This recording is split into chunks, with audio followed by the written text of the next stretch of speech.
A ver, hoy vamos a meternos en un tema que, bueno, damos por sentado, una palabra que usamos todo el tiempo, pero que en el fondo nos aterra, el perdón. Uf, un tema denso. Densísimo.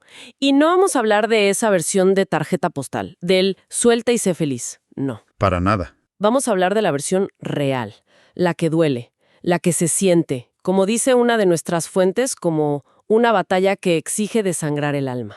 Una frase muy potente. Totalmente. Para este análisis tenemos un contraste que me pareció fascinante. Por un lado, un texto súper personal, casi un diario de guerra emocional, que se llama El dolor de perdonar, de Barú Muñoz Ledger. Es una mirada muy cruda. Crudísima, sin filtros, al tormento que es intentar perdonar.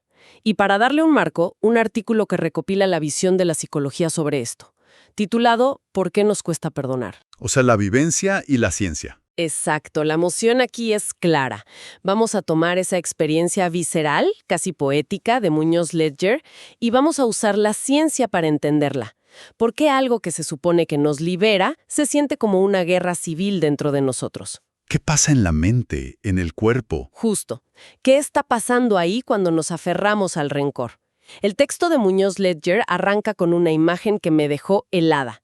Dice que el perdón no es una espada que simplemente debo desenvainar y usar, Ajá. sino una guerra interna, donde el enemigo no es quien me hirió, sino las sombras que ese dolor ha dejado en mí. Hablar de guerra es una palabra muy, muy fuerte. Y es la palabra perfecta, de verdad, porque lo que socialmente se nos vende como un acto de paz, internamente se vive como un conflicto armado. Claro. O sea, usar términos como batalla, enemigo insomnie, sombra maldita, no es una exageración poética.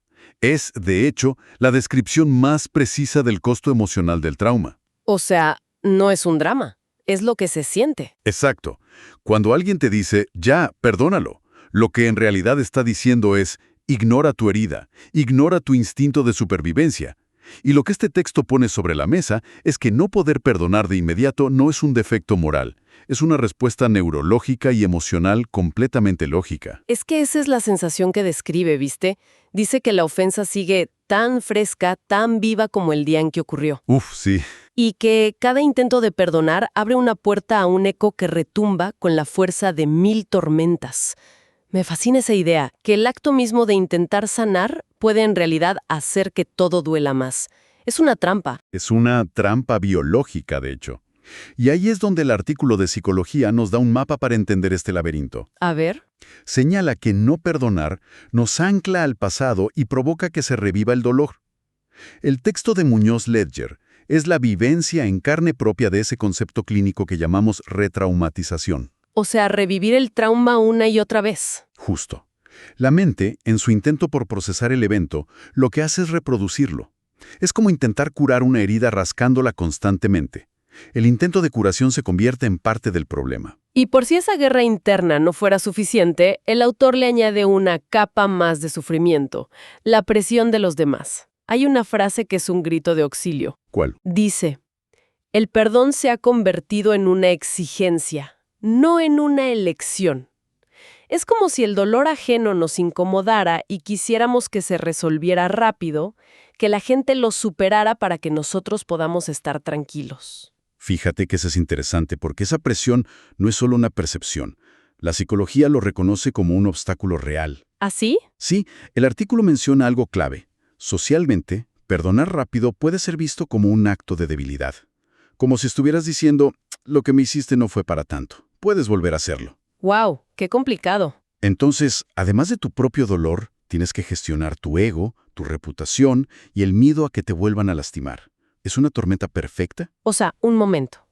Si nuestro instinto nos dice que no perdonemos para protegernos, Ajá. y la sociedad nos presiona para hacerlo rápido, entonces perdonar es, básicamente, ir en contra de nuestra propia biología. Es por eso que se siente como una lucha tan cuesta arriba. Exactamente. Has dado en el clavo. La psicóloga Jimena Fuentes, citada en el artículo, lo explica de una manera brillante. ¿Qué dice? Dice que el rencor funcionó por milenios como un mecanismo de protección. Es un software de supervivencia que se nos quedó instalado, digamos. Me encanta esa idea del software. Para nuestros ancestros, recordar quién te había traicionado, qué tribu era peligrosa, era la diferencia entre vivir y morir.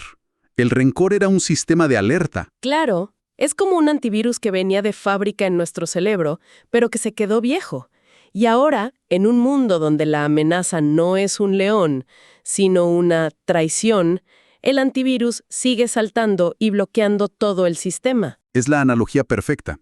Por eso, y el artículo es muy claro en esto, guardar rencor es más fácil y automático. Es la reacción por defecto. Exacto, es la reacción por defecto de ese antivirus. Perdonar, en cambio, no es un instinto, es una habilidad que se desarrolla.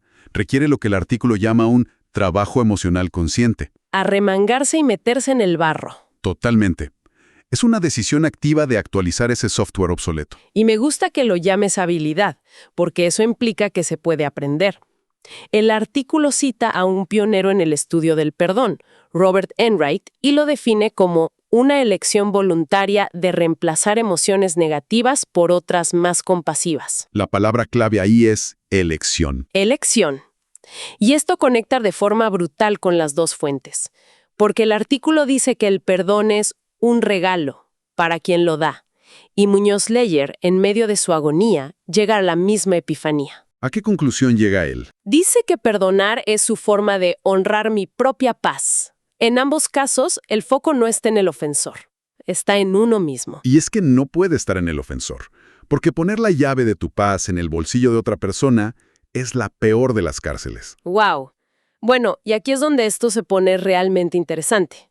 Porque uno piensa que el rencor es una carga emocional, ¿no? Sí, algo mental. Pero resulta que tiene consecuencias físicas, medibles. Absolutamente. Y la psicoterapeuta Gabriela Escobar, que citan en la fuente, lo detalla de una forma que asusta. A nivel mental, bueno, ya lo sabemos, genera estrés crónico. El estado de alerta constante. Exacto, como si el tigre estuviera a punto de saltar en cualquier momento. Eso sostenido en el tiempo es la receta perfecta para la ansiedad y la depresión. Pero es en lo físico donde vemos el daño real. A ver, detalla eso, porque es impresionante. Ese estado de alerta constante dispara la producción de cortisol, la famosa hormona del estrés. La que nos envejece. Esa misma. El cortisol es útil en una emergencia de 30 segundos, pero cuando se vuelve crónico, es veneno. Debilita el sistema inmunológico. Te hace más vulnerable a todo. A todo. A todo. El artículo incluso lo relaciona con un mayor riesgo de enfermedades autoinmunes como lupus o problemas de tiroides. No te puedo creer. Y además, es un ataque directo al corazón. Sube la presión arterial, altera el ritmo cardíaco. Y por supuesto te roba el sueño. La mente no puede apagarse porque el antivirus sigue corriendo en segundo plano, buscando amenazas. Ahora entiendo. Cuando Muñoz Leyer escribe sobre sentir un dolor punzante o esa sensación de lucha que lo desangra, ya no me parece una metáfora. Para nada. Lo que él describe como sentirse desangrado por dentro, un científico lo ve en un monitor como un pico de cortisol y una presión arterial por las nubes. Son dos idiomas describiendo la misma verdad. Su cuerpo está literalmente en guerra. Sí, pero es una guerra civil. Y esa es la distinción más importante. Tu cuerpo no está luchando contra la persona que te ofendió. Se está atacando a sí mismo. ¡Qué fuerte eso! El cortisol no distingue, y en su afán de protegerte termina debilitando tus propias defensas. Por eso no perdonar es tan autodestructivo. Y por eso, como dice el artículo, el acto de perdonar mejora la autoestima de una forma radical. La autoestima. A ver, no había hecho esa conexión. ¿Por qué? Porque al decidir perdonar, estás cambiando la narrativa. El mensaje deja de ser «tú no mereces mi perdón» y se convierte en «yo merezco vivir en paz». Es un acto de soberanía personal. Totalmente, es decir, con todas sus letras. Mi bienestar es más importante que mi necesidad de que tú pagues por lo que hiciste. Es recuperar el poder sobre tu propia vida emocional y física. Vale, me queda clarísimo. Es necesario. Pero si es una habilidad que hay que aprender y va en contra de nuestros instintos, ¿cómo se empieza? Si alguien nos está escuchando y se siente atrapado en ese laberinto, ¿hay alguna especie de mapa? Más que un mapa, con una ruta fija, la psicóloga Jimena Fuentes propone una especie de hoja de ruta con varias etapas. Y es clave entender que no son lineales, ¿eh? O sea, se puede avanzar y retroceder. Muchísimo. La primera es obvia pero fundamental. Reconocer el dolor, validarlo. Decir, esto me dolió. sin peros, sin justificaciones. Darle su lugar. Segunda fase es expresar las emociones, encontrar un lugar seguro como la terapia para sacar la rabia, la tristeza. Sin ese desahogo, las emociones se enquistan. Ok. ¿Y después de sacar todo eso? Luego, y solo luego, viene la tercera, decidir perdonar. Entenderlo como una elección para uno mismo, como decíamos. La cuarta es la más intelectual y difícil, buscar comprensión. Que no es justificar, ¿verdad? Para nada. No es justificar, es intentar entender al otro como un ser humano complejo, con sus propias heridas y limitaciones. Y las últimas dos serían ya como el final, el camino, ¿no? La liberación. Sí, la quinta es renunciar al rencor, que es soltar activamente el deseo de venganza. Y la sexta es reemplazar el dolor por paz. Pero como te digo, es un proceso que a veces toma años. Me imagino que uno puede estar en la fase 5 de renunciar al rencor un lunes y para el miércoles, después de ver una foto de esa persona en redes sociales, vuelve de cabeza a la fase 2 de expresar emociones con toda la furia. Totalmente. La parte de no lineal es la más real de todas. Sí, ¿no? Y esa broma que haces toca el punto más importante de todos, el tiempo. La impaciencia es el peor enemigo del perdón. Y esto me lleva a la frase que para mí es el corazón del texto de Muñoz Leyer. A ver. Al final él reflexiona y dice, tal vez el problema no sea el perdón, sino la prisa con la que me piden que lo otorgue. Uf, esa frase es demoledora. Es un reclamo a todos los que con buena o mala intención apuran los procesos de sanación de los demás. Es que es una crueldad. Es como exigirle a alguien con una pierna recién fracturada que corra un maratón al día siguiente. No solo no va a poder. El artículo lo dice explícitamente. Es un proceso no lineal que toma tiempo. Cada persona tiene su propio ritmo para procesar un trauma.